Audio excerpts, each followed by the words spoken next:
I'm Brent Willis, and my dad was Angus Maxwell Willis, or nicknamed Speck, and my mother was Alberta Willis.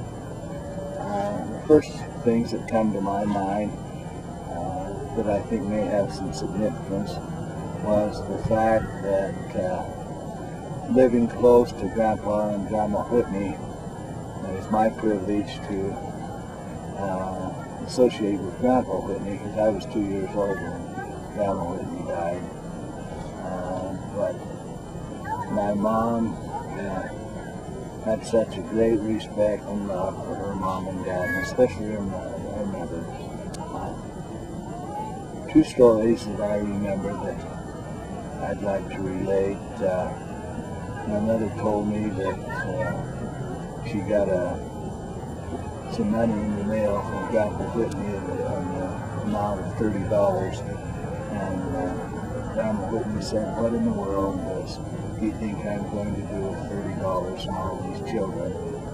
And then she said that she used to help her mother make homemade bread every Thursday, and that she would make a dozen loaves. And there were lots of times when the only thing they had to eat was bread and milk.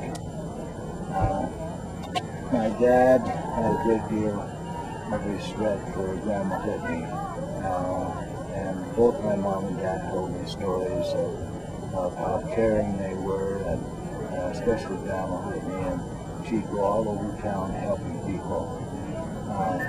And it was really important to her that her children did well in the world.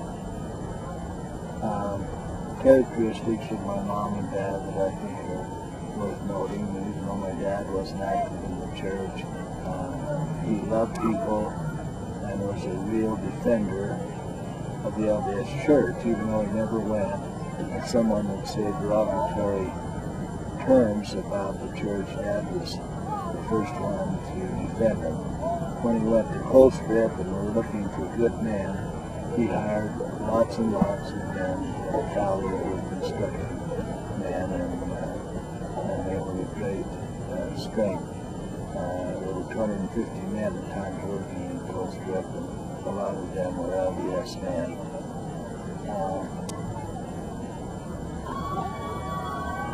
My mom loved children, and she especially loved her own children.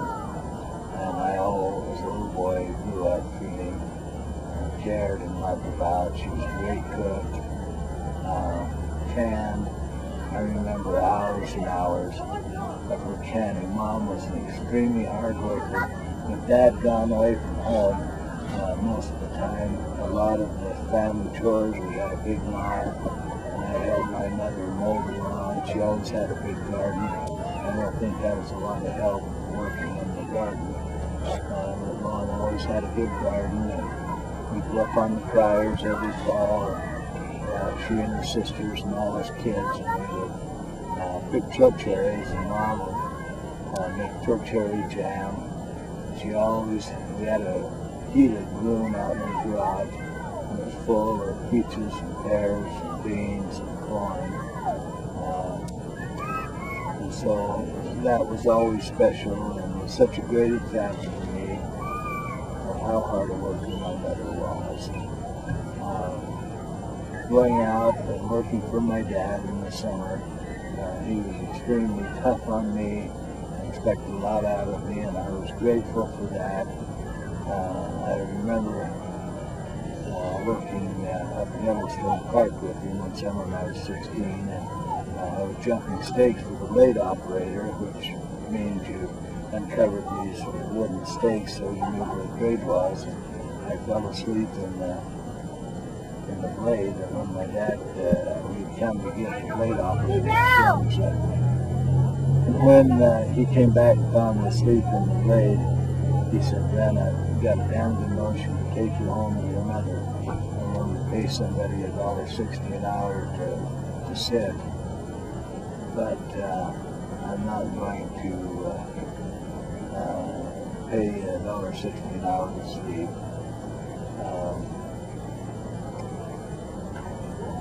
I had a really close relationship with my dad, and he it was always fun to go to Coast Drift and see him. It was fun working for him on the grade. My dad spent his last 6 weeks of his life in the Big Falls. I never cried so much and laughed so much in my life. He was a real character. He loved people, and he was a good dad. And I love both my dad and mom very much. And obviously, they had a great impact on my life.